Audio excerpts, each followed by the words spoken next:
हमारे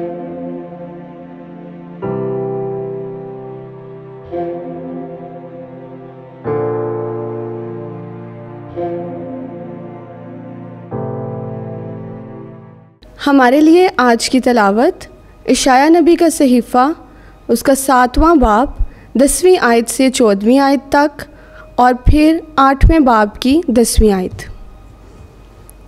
फिर खुदावंद ने आहाज से कलाम करके कहा कि खुदावंद अपने खुदा से कोई निशान मांग, या तो नीचे गड़े में या ऊपर बुलंदी में। आहाज ने कहा, मैं नहीं मांगूँगा और खुदावंद को नहीं आजमाऊँगा।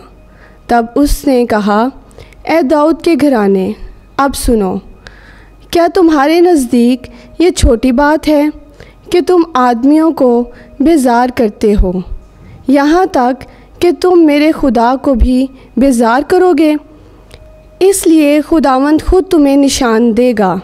देख, कंवारी हामला होगी और उससे बेटा होगा और वो उसका नाम इमानुएल रखेगी। तुम खूब मशवरत करो पर वो बातिल होगी, बात कहो पर वो ना ठहरेगी, क्योंकि खुदा हमारे साथ है। पाक कलाम का पढ़ा और सुना जाना हमारे लिए बाइसे बरकत हो। खुदा का शुक्र हो।